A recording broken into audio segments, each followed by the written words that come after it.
आज हम डिस्कस करने वाले हैं डॉन का ओपिनियन इकोनॉमिक सिक्योरिटी बफर्स। अच्छा जी, इकोनॉमिक सिक्योरिटी बफर्स को देख लेते हैं। बफर्स क्या होता है? Safety shields. और इस टाइटल का जो आपका ओपिनियन, इसका टाइटल क्या है कि पाकिस्तान को अपनी इकोनॉमी के जो शॉक्स हैं या क्राइसिस हैं, इनको बचाने के लिए कुछ सेफ्टी शील्ड या कुछ बफर्स जो है ना उनको बनाने होंगे। वो बफर्स क्या हैं वो हम इस ओपिनियन के अंदर डिस्कस करेंगे। सबसे पहले हम इसका इंट्रोडक्शन देख लेते हैं कि इंट्रोडक्शन के अंदर क्या कहा जा रहा है। ओवरऑल अगर हम मेन आइडिया देखते हैं तो पाकिस्तान की इकोनॉमी जो है ना वो वीक है। क्यों वीक है? कुछ एक्सटर्नल इंटरनल फैक्टर्स हैं। एक्सटर्नल फैक्टर्स में ऑयल प्राइसेस, वॉर और आईएमएफ प्रेशर आ जाता है। इंटरनल में डेब्ट, कर्जा वगैरह, गवर्नेंस और इंपोर्ट डिपेंडेंसी। पाकिस्तान बहुत ज़्यादा इंपोर्ट पे डिपेंड करता है। एक्सपोर्ट भी पाकिस्तान को अपनी बढ़ानी चाहिए। 4 स्ट्रॉन्ग इकोनॉमिक बफर्स जो है ना वो हमें बनाने चाहिए। इकोनॉमी स्टेबल हो जाएगी हमारी। सबसे पहला क्या है? फॉरेन एक्सचेंज बफर्स, मतलब डॉलर रिजर्व्स हमें बढ़ाने चाहिए। पाकिस्तान के पास जो है ना वो ज़्यादा डॉलर्स होने चाहिए। क्यों होने चाहिए? क्योंकि हम करते हैं इंपोर्ट फूड और ऑयल वगैरह, ठीक है, उनके लिए डॉलर चाहिए। अब वो डॉलर जो है ना अगर कम है तो क्राइसिस होगा, जैसे 2022 के अंदर हुआ था, ठीक है, जिसको बैलेंस ऑफ पेमेंट क्राइसिस भी बोलते हैं। अब जी बैलेंस ऑफ पेमेंट क्राइसिस क्या होता है? मैम तो पता नहीं क्या बोली जा रही हैं आप लोग। बैलेंस ऑफ पेमेंट क्राइसिस हम कहेंगे कि जब डिमांड ऑफ डॉलर्स बढ़ जाए और सप्लाई ऑफ डॉलर्स कम हो जाए तो उसको बैलेंस ऑफ पेमेंट क्राइसिस बोलते हैं। डिमांड डॉलर्स की क्या होगी कि ऑयल इंपोर्ट आपने करना है, गैस इंपोर्ट करना है, मशीनरी इंपोर्ट करनी है, फूड आइटम्स आपने इंपोर्ट करने हैं, सबके लिए आपको डॉलर चाहिए, ठीक है।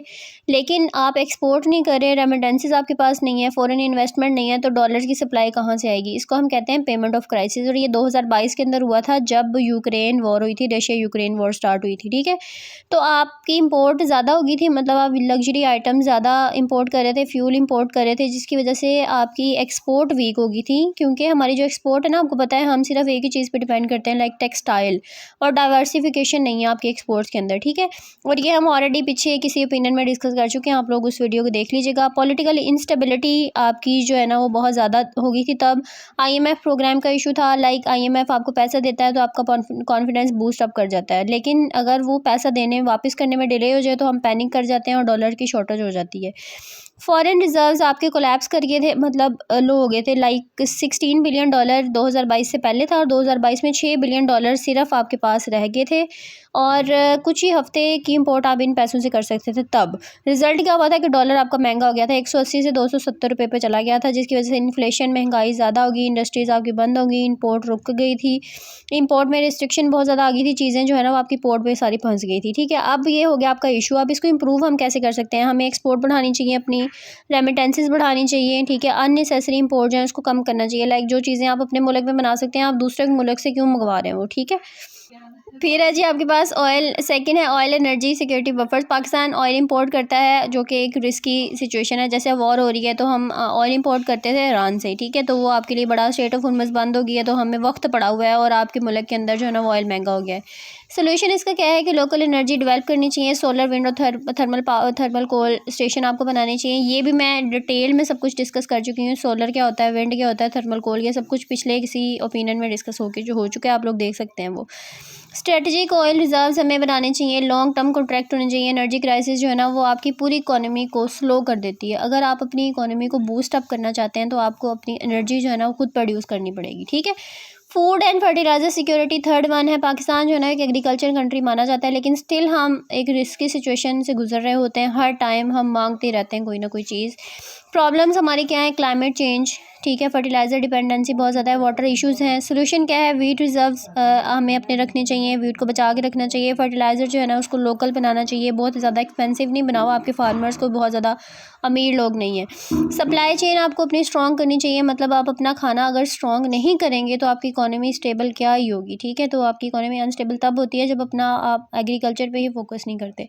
सोशल प्रोटेक्शन देनी चाहिए, गरीब लोगों प्रोटेक्शन देनी चाहिए। पुअर जो है ना वो सबसे ज़्यादा सफ़र करते हैं हमारे मुल्क के अंदर। टूल्स क्या हैं कि आप बेनज़ीर इनकम सपोर्ट प्रोग्राम पे फोकस करें, कैश ट्रांसफ़र पे फोकस करें, सब्सिडीज़ पे करें। इंपॉर्टेंट क्या है कि टारगेटेड सपोर्ट करनी चाहिए। आप कहते हैं हम सब्सिडीज़ दे रहे हैं, लेकिन जो गरीब लोग हैं सिर्फ उनको सब्सिडीज़ देना, आप ब्लैंकेट सब्सिडी को हटा दें। ब्लैंकेट सब्सिडी मैंने कल आपको बताया था कि सबको, मतलब गरीब और अमीर सबको आप सेम रेट पर दे रहे हैं। सब्सिडी का मतलब होता है कि आप सिर्फ गरीब लोगों को दें ताकि कोई फ़ायदा भी हो उनको, ठीक है। स्ट्रक्चर रिफॉर्म्स हमें करने चाहिए। नॉट ओनली बफर्स, वो कहता है, राइटर आपको कहता है मेन उसका फोकस क्या है कि सिर्फ बफर्स ही नहीं बल्कि आपका सिस्टम भी चेंज करना चाहिए आपको। और पॉलिसी कंसिस्टेंट रखनी चाहिए। मतलब अब एक गवर्नमेंट है, अब ठीक है, उसने कुछ और पॉलिसीज़ बनाई है, अब जब नई गवर्नमेंट आएगी वो उसको हटा देगी और अपनी मर्ज़ी से कोई और पॉलिसीज़ बना देगी, ठीक है। तो इन्वेस्टर्स का जो ट्रस्ट है ना, वो आप ब्रेक कर देते हैं, वो भाग जाते हैं कि हम यहाँ पे इन्वेस्ट क्यों करें, ये तो अपनी बात पे फिर जाते हैं, बात से फिर जाते हैं। गवर्नेंस आपको इम्प्रूव करनी चाहिए। पूरा एक गुड गवर्नेंस पे मैंने आपका लेक्चर अपलोड किया हुआ है, आप लोग उसको देख सकते हैं, जिसकी वजह से करप्शन आपकी कम होगी, इंस्टीट्यूशन आपके स्ट्रॉन्ग होंगे। मार्केट बेस जो है ना, वो इकोनॉमी पे आपको करना चाहिए। गवर्नमेंट की इंटरफेरेंस कम होनी चाहिए, जिसकी वजह से सिस्टम आपका अगर ठीक नहीं है तो क्या सिस्टम आपका काम करेगा।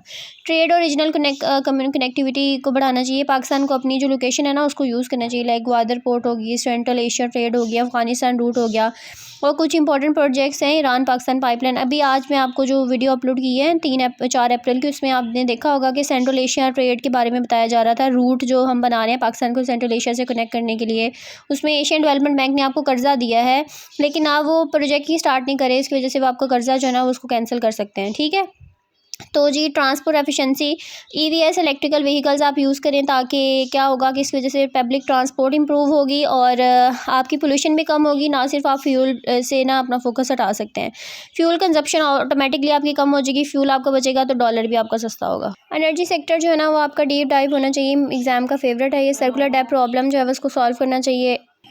अच्छा जी, सर्कुलर, एकदम देसी फैमिली में ना कुछ भी रिकॉर्ड नहीं कर सकते, मुझे बार बार स्टॉप करके बोलना पड़ता है। सर्कुलर डेप्थ प्रॉब्लम आप हमें सॉल्व करना चाहिए। बिजली के जो बिल हैं, लोग वो बिजली के बिल नहीं देते, ठीक है, पैसा जो है ना वो अटक जाता है। कंज्यूमर्स बिल पे नहीं करेंगे, डिस्को को अपने पैसे पैसा देना पड़ेगा, पैसा उनके पास भी ख़त्म हो जाता है। पावर प्रोड्यूसर्स को वो नहीं देंगे, फ्यूल जो है वो परचेज़ नहीं होगा, तो गवर्नमेंट के पास क्या जाएगा और बिजली क्या प्रोड्यूस होगी, ठीक है।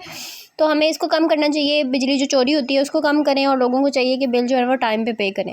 रिन्यूएबल एनर्जी हमें लानी चाहिए। ऑयल इंपोर्ट डिपेंडेंस आपको कम करनी चाहिए। एनर्जी सिस्टम हमारा ठीक नहीं है तो इंडस्ट्री भी बंद होगी, तो और ग्रोथ भी आपकी स्लो होगी। एग्रीकल्चर रिफॉर्म्स, ये हम ऑलरेडी सारा कुछ पढ़ चुके हैं। वाटर मैनेजमेंट, फार्मर्स को सपोर्ट करना चाहिए।